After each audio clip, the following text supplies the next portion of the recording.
मानस श्रृंखला में आज का विषय शूद्र। जीव भाव में विशेषतः मानव की संरचना में देव, असुर आदि का भाग जुड़ा हुआ है। वह अति सूक्ष्म होने से दिखाई नहीं देता, समझ में नहीं आता। सभी प्राणियों की रचना इसी प्रकार होती है, किंतु मनुष्य ही इसको समझ पाने की क्षमता रखता है। अतः वही देव भाव का अभ्यास करता हुआ ईश्वरत्व को प्राप्त कर सकता है। विश्व के सारे ज्ञान का उद्भव इसीलिए संभव हुआ है। इस प्रक्रिया में मनुष्य का चिंतन और उसका मन महत्वपूर्ण भूमिका निभाता है। सदा कार्यरत रहने के कारण इच्छाओं और विचारों का एक अनवरत क्रम भी चलता रहता है। इस क्रम को दिशा देना मनुष्य के हाथ में ही है। इसके लिए हर व्यक्ति को अलग से शिक्षित करना आवश्यक है।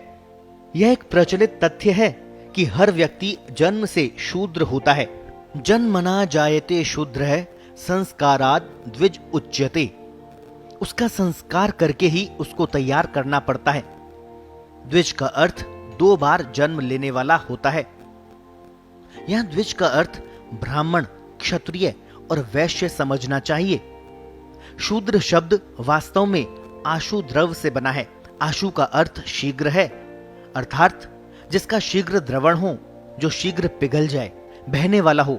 सुख दुख, लोभ मोह, राग द्वेष आदि प्रवाहों के कारण जिसकी मनोवृत्ति शीघ्रता से अत्यधिक प्रभावित होती हो, इसको प्रवाह पतित होना भी कहते हैं, जो जीवन की गिरावट का सूचक है।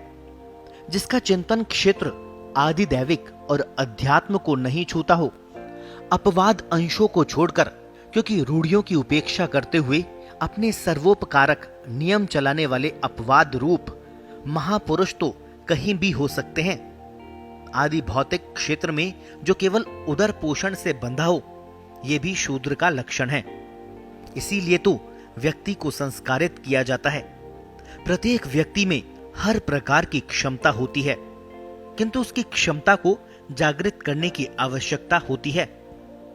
किसी को घटाने की, किसी को बढ़ाने की। इसी को जीवन की दिशा तय करना कहते हैं। सामान्य रूप से देखा जाता है कि व्यक्ति स्वभावतः जीवन के उत्तरार्ध में अध्यात्म की ओर मुड़ता है, किंतु यह तभी संभव होता है जबकि पूर्वार्ध काल में उसको संस्कारित किया जाए, अन्यथा उसका शूद्र भाव ही उस पर हावी रहेगा। अन्य सभी भाव गौण रह जाएंगे।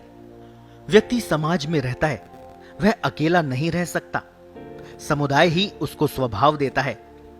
महर्षि पातंजलि लिखते हैं कि व्यक्ति समुदाय के रूप में ही उपयोगी सिद्ध होता है, अकेला नहीं। समुदायो ही अर्थवान समुदायस्य एक देशो निरर्थकः। भाषा शब्दों का समुदाय रूप ही है, अकेले अक्षर का अर्थ नहीं हो पाता। तिनका भी समुदाय रूप में ही रस्सी बन पाता है। समय के साथ हमारी वर्ण व्यवस्था ने आगे चलकर जाति व्यवस्था का स्वरूप ले लिया। वर्ण व्यवस्था और जाति व्यवस्था एक नहीं है। वर्ण व्यवस्था व्यक्ति की नैसर्गिक गुणवत्ता पर आधारित होती है। आत्मा के 3 गुण हैं, प्रतिष्ठा, ज्योति और यज्ञ। आत्मा के 3 शरीर है, बीज, देवत, भूत, जिसका क्षेत्र धन पर्यंत होता है। धन का स्वभाव बहते रहना है। आत्मा में यह धनवत्ता आत्मा के वीर्य भावों के कारण आती है। ब्रह्म, क्षत्र और विट 3 प्रकार के वीर्य होते हैं। आत्मा में जिस वीर्य की प्रधानता होती है, वही उसका वर्ण बनता है। यहां यह उल्लेखनीय है कि प्राण रूप वीर्य आत्मा का अंश है, शरीर का नहीं। इसका परिवार अथवा जाति से कोई संबंध नहीं होता। हर परिवार में सभी प्रकार की आत्माएं जन्म ले सकती है। फिर इसका भी प्रभाव पड़ेगा कि उस आत्मा का संस्कार हुआ है अथवा नहीं। जिस व्यक्ति में ब्रह्म वीर्य की प्रधानता होगी, उसका झुकाव ज्ञान की ओर होगा। ज्ञानार्जन ही चेतना को, ब्रह्म को समझने का मार्ग है। क्षत्र वीर्य का संबंध मनोबल से है। मन का राजा इंद्र है। जहां इंद्र है, वहां ऊर्जा है। इंद्र ही इंध है, ईंधन है, ऊर्जा है। वैश्य की उत्पत्ति विट वीर्य से होती है। कृषक, गौपालक, वणिक आदि इसी वर्ण के वितान हैं। शरीर में पेट को वैश्य कहा जाता है। पेट ही अन्न को ग्रहण करके पूरे शरीर में उसका वितरण करता है। जहां इंद्रांश की कमी हो, दीप्ति का जहां अभाव हो, बुद्धि विवेक शक्ति ना हो, वह शूद्र होता है। शूद्र में तीनों ही वीर्यों की अल्पता होती है। इसका कदापि यह अर्थ नहीं है कि जहां एक वीर्य की प्रधानता होती है वहां दूसरा वीर्य नहीं होता, अल्पांश में रहता है। हर व्यक्ति में 4 वर्णों का न्यूनाधिक अंश रहता ही है। शिर का भाग ब्राह्मण, वक्ष और बाहु का भाग क्षत्रिय, उदर का भाग वैश्य तथा उदर से नीचे का भाग शूद्र, ये सबके शरीर में होता है। संस्कार के द्वारा जहां जिसकी विशेषता हो उसको आगे चलकर उसी के अनुसार ब्राह्मण आदि नाम दे दिए गए हैं। इस परिभाषा से स्पष्टतः समझा जा सकता है कि रैदास कबीर आदि में ब्राह्मणत्व जागृत था। यही कारण है कि एक ही व्यक्ति अलग अलग परिस्थितियों में अलग अलग रूप में व्यवहार करता है। यूं भी हर व्यक्ति का सिर ब्रह्म वीर्य प्रधान, सीना क्षत्र वीर्य प्रधान, पेट विट वीर्य प्रधान और कटी प्रदेश तथा नीचे का भाग शूद्र प्रधान होता है।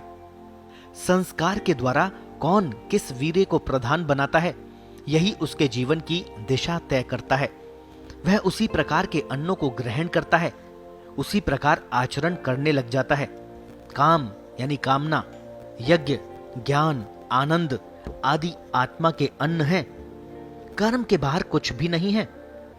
प्राणों के अनुरूप ही कर्म होता है। यज्ञ के बिना कर्म बंधन कारक होता है। कामना के बिना यज्ञ नहीं होता। ज्ञान के बिना कामना नहीं होती। आनंद के बिना ज्ञानोदय नहीं होता। और इस जीवन में सबको ये सब चाहिए, न्यूनाधिक उसको मिलता भी है। इस दृष्टि से कोई 2 व्यक्ति भिन्न नहीं हो सकते। जन्मगत भाव मृत्यु पर्यंत रहता है। मनुष्य जीवन की सार्थकता इसी में है कि वह अपने इस जन्मजात वीर्यों की क्षमताओं को समझकर इनको संस्कारित कर ले, इनको भावी जीवन की दिशा के अनुकूल बना ले। तब कोई पूर्णतः शूद्र नहीं होगा। अन्यथा जन्म से तो सभी शूद्र होते हैं।